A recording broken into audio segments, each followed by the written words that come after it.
స్వచ్ఛత అంటే నందిని. నందిని పాలు మరియు పెరుగు. నమస్తే రమ్మగారు. నమస్తే జియ. రమ్మగారు, ధూపం వేస్తూ ఉంటాం. పసిపిల్లలకైతే ఖచ్చితంగా వేస్తాము. కొన్ని సందర్భాల్లో అంటే బాలింతలప్పుడు వేసుకుంటూ ఉంటాం. అది దాని యొక్క ప్రాముఖ్యత ఏంటండి? ఎందుకు చేస్తాం? భగవంతుడు చేసే సేవల్లో ధూపం. ధూప ప్రధానమైన సేవ కదా, ధూపదీప నైవేద్యం. అవును. భగవంతునికి మనకైనాను ధూపం వల్ల ఏమవుతుందంటే మనకి పాజిటివ్ ఎనర్జీ వస్తుంది. ఓకే. నెగిటివ్ ఎనర్జీస్ని బయటికి తరిమి కొట్టేస్తుంది. ఏమి ఊదుతులు వెలిగించైనా దేవుణ్ణి ప్రసన్నం చేసుకోవచ్చు. ఏం లేదు, మన దగ్గర దీపం పెట్టుకునే అవకాశం లేదు, అలవాటు లేదు. దానికి బోళ్ళంత విధానం కావాలి. దీపానికి కుందులు కావాలి, నూనె కావాలి. ఊదొత్తులు ఏముంది, బజార్ వెళ్ళి కొనుక్కొస్తే ఊదొత్తి. ఇంట్లో పొయ్యి వెలిగించుకునే వాళ్ళు బొగ్గలు ఉంటాయి, ఒక చిటికెడు సాంబ్రాణి వేస్తే ధూపం. అవును అవును, సులువు కదా. భగవంతుడిని ప్రసన్నం చేసుకునేందుకు వాడగలిగే సేవలలో అత్యుత్తమ సేవలుగా చెప్పబడే వాటిలలో ధూప సేవ ఒకటి. మనం గుగ్గులు కలిసి నాయర్ కథ ఒకటి చెప్పాం. భగవంతుడికి కేవలం శివుడికి గుగ్గిలం వేసేవాడు ఆయన, గుగ్గిలం కోసమే జీవితం అంతా వెచ్చిచ్చాడని. అదొక సేవాకాలం. అయితే మనం ఇళ్లల్లో ధూపం వేసుకోవటం, దీనివల్ల ఏమవుతుంది? ఒక పెద్ద ప్రశ్నగా ఉంటుంది. చాలా పాజిటివ్ ఎనర్జీ వస్తుంది జయ. గాలిలో మనకి కనపడనివి, మనకి తెలియనివి ఎన్నో స్వరూపాలు ఉండొచ్చు. క్రిములు ఉంటే మనకు తెలుసు, మన చుట్టూతా అంతా క్రిములే కదా. దాంతోపాటు మన చుట్టూతా ఇంకా ఏముంది క్రిములు, వాటితో పాటుగా ఎనర్జీ ఉంటుంది. ఆరా ఎనర్జీ, శక్తి వలయాల్లోనే ఉంటాం మనం. మన చుట్టూతా ఏదో ఒక ఎనర్జీ తిరుగుతూ ఉంటుంది. ఓకే. అందులో పాజిటివ్ ఎనర్జీ ఉండొచ్చు, నెగిటివ్ ఎనర్జీ కూడా ఉండొచ్చు. ఈ ధూపం వేయటం వల్ల ఏమవుతుందంటే, ధూపంలో జనరల్గా ఏముంటాయి, వేడి మీద ఒకటి వేసి, మనం ఏదైనా ఒక వస్తువుని వేసి దానికి కొంచెం వాయువు తోడవుతుంది కదా. అగ్ని, వాయువు పంచభూతాల్లోని రెండు పదార్థాలతోటి మన చుట్టూతా ఉన్న వాతావరణాన్ని మనం శుభ్రం చేసుకోవటం. ఎస్. ఎనర్జీస్లో పాజిటివ్ ఎనర్జీ ఉంటే దాన్ని ఎన్హాన్స్ చేయటం, నెగిటివ్ ఎనర్జీ ఏదైనా ఉంటే దాన్ని తరిమి కొట్టేయటం, క్లీన్ చేయటం, వాతావరణాన్ని శుభ్రం చేయటం. మీరు పొద్దున్నే తలంటి పోసుకుని చక్కగా నూనె రాసుకొని శుభ్రంగా తలంటి పోసుకుని సాంబ్రాణి ధూపం వేసుకోండి, గాలిలో తేలిపోతున్నట్టు ఉంటుంది. ఒంటికి ఒక తేలికదనం వస్తుంది, సుఖవంతమైన నిద్ర వస్తుంది. దానికి కారణం ధూపమే. పసిపిల్లలకి ఏమిటి, బాలింతలకి వేస్తారు ధూపం రెగ్యులర్గా. పిల్లలకి, బాలింతలకి తలంటి పోసుకున్నాక ధూపం వేసుకోవడం అసలు చాలా పాత అలవాటు. ఎవరైనా వేసుకోవచ్చు. మనం తలంటి పోసుకుంటాం, అవకాశాలు ఉండాలి జయ, అంతే. ఇప్పుడు ధూపం అంటే స్టిక్కులు దొరికేస్తున్నాయి. 4 బొగ్గులు పొయ్యి మీద, స్టవ్ మీద కాల్చైనా వాటిలలో మీరు సాంబ్రాణి ధూపం వేసుకుని చూడండి, ఎంత తేలికతనం వస్తుందో. దిష్టి తగలదు, తగిలిన దృష్టి పోతుంది. గుగ్గులం వేస్తారు, సాంబ్రాణి వేస్తారు, వేపాకులు, మంచి వాసన వస్తుంది. ఇది అలవాటు చేసుకోవాల్సిన ప్రక్రియ. మనకి ఆవు పిడకల మీద, ఆవు పిడకలు దొరుకుతాయి కదా, ఆవు పేడతోటి పిడకలు కొడతారు. ఆవు పిడక మీద ఓ చిటికెడు కర్పూరం వేసి అంటిస్తే, దాని మీద సాంబ్రాణి వేస్తే, ఆవు పిడక పొగ కూడా వాతావరణాన్ని చాలా శుభ్రం చేస్తుంది. కరోనా కాలం అంతా చేశాను జయ నేను. మామూలుగా కూడా నాకు ఆవు పిడకలు ఇష్టం. అవునవును, తెప్పించుకుంటాను నేను, ఊరి నుంచి తెప్పిస్తాను. ఇప్పుడు మనకి ఆన్లైన్ దొరుకుతున్నాయి, చక్కగా బిస్కెట్లలాగా ఉంటాయి, కేక్ ముక్కల్లాగా. అంతే, ఓ చిన్న ముక్క వెలిగిస్తే పొగచూరిన వాసన వస్తుంది. మీకు టవల్స్ అవి ఆరేసి ఉన్నాయనుకో వరండాల్లో, వాటికి ఆ పొగ పట్టుకుంటుంది. అందుకని బట్టలు లేకుండా చూసుకోవాలి. ఓకే. మామూలుగా ఇంట్లో పొగ చూపిస్తే చాలా నెగిటివ్ ఎనర్జీ బయటకు వెళ్ళిపోతుంది. భలే హాయిగా ఉంటుంది. నాకు పిడక పొగ బాగా ఇష్టం. మామూలుగా కాకుండా నేను ఆవు పిడకలు, గొబ్బి పిడకలు ఉంటాయి కదా, అవైతే ఎంత చిన్న ముక్క వెలిగిస్తే సాయంకాలం ఒకసారి చూపించచ్చు. రోజువారీ కుదరలేదనుకో, శుక్రవారం, శనివారం, ఫ్రైడే, సాటర్డే అయినా చేస్తాను. ఓహో. ఈ ధూపం పండగ రోజుల్లో ధూపం వేసుకుంటాము, పూజలప్పుడు ధూపాలు వేసుకుంటాము. ఏదైనా విపత్కర పరిస్థితులు ఎదురైనప్పుడు ఇల్లు శుభ్రాలు చేసుకుంటాం కదా, మరి 9వ రోజో 10వ రోజో 3వ రోజు ఇల్లు కడుక్కుంటాం. అప్పుడు తప్పకుండా ఒకసారి ధూపం వేసుకుంటే ఇంట్లో ఏదైనా బ్యాడ్ ఎనర్జీస్ ఉంటే పోతాయి. మీరు వేసి చూడండి, ఒకసారి మీకు తెలుస్తుంది. పిల్లలు ఎంతసేపు పోరు పెట్టి ఏడుస్తారు, సాయంకాలం అయ్యేసరికి ఏడుస్తున్నారు అనుకోండి, కొద్దిగా ఒకసారి శుభ్రంగా స్నానం చేయించి కొంచెం సాంబ్రాణి పొగ వేసి చూడండి. మా ఊళ్ళలో ఏం చేస్తారంటే పిల్లల మీద ఇట్లా తిప్పి దాన్ని నిప్పుల మీద వేస్తారు. అది కూడా చేయొచ్చు. ఓకే. తిప్పము, మనం ఒట్టుగా నిప్పుల మీద వేసి పిల్లల్ని ఇట్లా పట్టుకుంటాం దాని మీద. ఇంట్లో కూడా, ఇంట్లో గదుల్లో అన్ని మూలలో ఆ పొగని చూపించండి. సాంబ్రాణి లేదు, ఇది లేదు, అది లేదు, మా వల్ల కాదండి. సాంబ్రాణి ధూప్ స్టిక్స్ దొరికేస్తున్నాయి, సాంబ్రాణివే దొరుకుతాయి. అది ఎందులోనే వేసి అంటించుకోండి. దాన్ని పట్టు చేత పుచ్చుకుని వెళ్ళి గదుల్లో, బీరువాల దగ్గర, బట్టల దగ్గర, మూలలు కోసిగా ఉండే వాటి చోట్ల, అలాంటి చోట్ల నెగిటివ్ ఎనర్జీస్ ఉండిపోతాయి.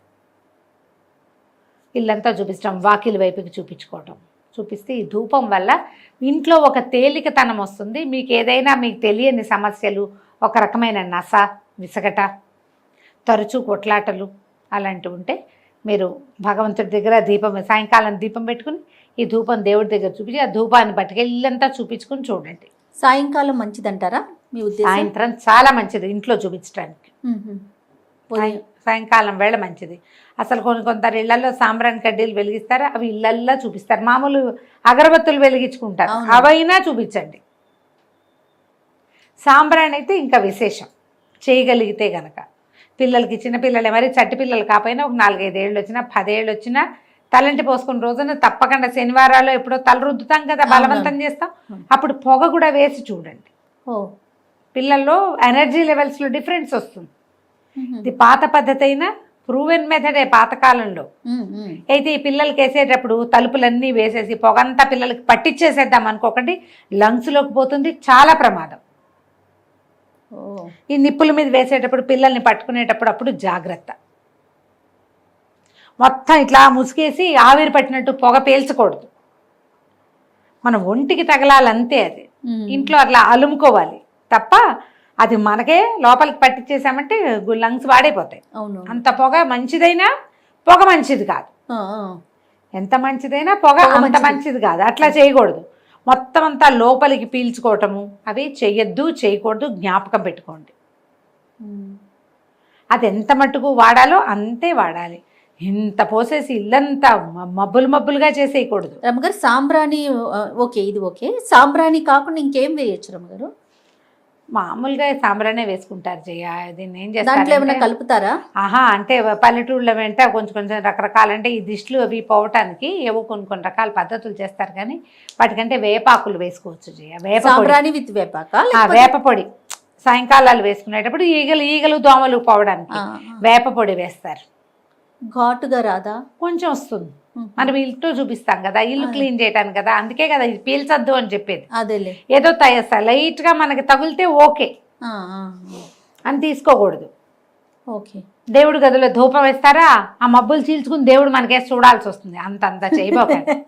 అగరత్తులు కూడా 4 వెలిగించి ఇంత కుప్పలాగా రాకూడదు. అది స్వల్పంగా, నువ్వు కానీ పొగగా ఉన్న గదిలో కూర్చోగలవా? అసలు కూర్చోలేం కదా. అలాగే భగవంతుడు కూడా ఒక్కటే అగరబత్తి 3 వెలిగించి ఇంత పొగ తెప్పించి ఆ పొగలో నువ్వు కూడా కూర్చుని దగ్గుకుంటూ లంగ్స్ చచ్చిపోతాయి. అంత చేయకూడదు, కొద్దిగా చేయాలి, మోతాదుగా చేసి చూడండి. మీరు ఎంత మోతాదుగా చేస్తే అంత మంచిది. ఓకే. రోజువారీ చేయండి. ఇందులో ఏమిటి కావాల్సింది? కన్సిస్టెన్సీ. ధూపం కాదు, రోజు అది కొంచెంగా, కొద్దిపాటికి. నేనేం చేస్తాను, ఈజీ మెథడ్ చెప్పేది. ఈ మన కొబ్బరి చిప్పలు, కొబ్బరికాయ కొట్టి వాడుకుంటామా, ఆ చిప్పలు కొంచెం బాల్కనీలో పడేసి పెడతా. చిన్న ఇంత ముక్కని స్టవ్ మీద పడేస్తాను. చిప్పని చిన్న ముక్క, ఇంత ముక్కని ఎండిపోయింది, ఎండిన కొబ్బరి డిప్ప, అది కాలిపోతుంది కదా, దాన్ని అలాగే ఈ చపాతీలు పట్టుకునేది ఉంటుంది కదా టాంగ్స్, దాంతో ఆ మట్టి మూకుడులో వేస్తా. అది కాలిపోయాక దాని మీద వేస్తాను ఒక చిటికెడు, ఒక చిన్న స్పూను సాంబ్రాణి. దేవుడి గదిలో అన్ని గదుల్లో చూపించేస్తా. సాయంకాలం అయిపోయింది. పిల్లలకి వేసేటప్పుడు కూడా అట్లాగే చేసేదాన్ని నేను. కొబ్బరి చిప్ప ఈజీగా ఉంటుంది, తొందరగా కాలిపోతుంది. బాగా ఎండింది అనుకో మరీ సులువుగా కాదు. పచ్చిది వేస్తే తొందరగా కాలదు. అవి అలా పక్కన పడేసి పెడుతుంటే ఎండిపోతాయి కదా. ఈ దసరాలప్పుడు రోజు ధూపం సమర్పయామి అమ్మవారికి, సాక్షాత్ ధూపం చూపిస్తాం. అవునవును. చూపించినప్పుడు ఈ బొగ్గులు తెప్పించి బొగ్గులైనా వెలిగించుకోవాలి. లేకపోతే 2 కొబ్బరి స్టవ్ మీద వెళ్ళారమ్మ గారు, కష్టం కదా, బొగ్గు టైం పడుతుంది. దానికి ఏం చేయాలి, ఆ మట్టి ముక్కుడులో పెట్టి దాంట్లో ఒక చిన్న గుడ్డ ముక్కని నూనెలో ముంచి అందులో పెట్టి దాన్ని వెలిగించి దాని మీద బొగ్గులు పెడితే కాసేపటికి ఎప్పటికో అంటుకుంటుంది. అది దాన్ని ఇట్లా బాల్కనీలో వదిలేయాలి. కణకణలాడే నిప్పు మీద పొగ ధూపం బాగా వస్తుంది. గుగ్గిలము ఇవి దొరుకుతాయి మనకి, గుగ్గిలం దొరుకుతుంది, సాంబ్రాణి దొరుకుతుంది. మనం గుగ్గిలం కంటే సాంబ్రాణి వాడడమే మన పద్ధతి. గవ సాంబ్రాణి అని దొరుకుతుంది తెల్లగా, ఓ బాటిల్లో పోసి పెడితే ఓ చిటికెట్ తీసి వేసుకోవటం, అంత వేస్తే చాలా. చిటిక అంటే మరీ నలకే వస్తుంది కదా, నేను స్మార్ట్గా చెప్తున్నా కానీ అంత వేసుకోవచ్చు. ఓ చిన్న స్పూన్ పడుతుంది, వేసేస్తే మనకు మొత్తం అన్ని గదులు చేత పుచ్చుకున్నాం అనుకో, అన్ని గదులను ఒక్కో చిటిక చొప్పున వేసుకుంటూ వెళ్తే గదులన్నిట్లకి సరిపోతుంది. తలుపులు తీసి పెట్టండి, మూసేసి పొగ పెట్టుకోకూడదు ఎప్పుడు. అవును, చాలా మంది పొగం లేక పొగ పెట్టారంటారు చూడు, అలా చేయకూడదు. చాలా మంది అదే చేస్తారండి, పొగ మన ఇంట్లోనే ఉండాలి, అలాగా ఆ సువాసన మనకే రావాలండి అన్ని క్లోజ్ చేసి వేయకూడదు. ప్రమాదము, ఆరోగ్యం పాడవుతుంది.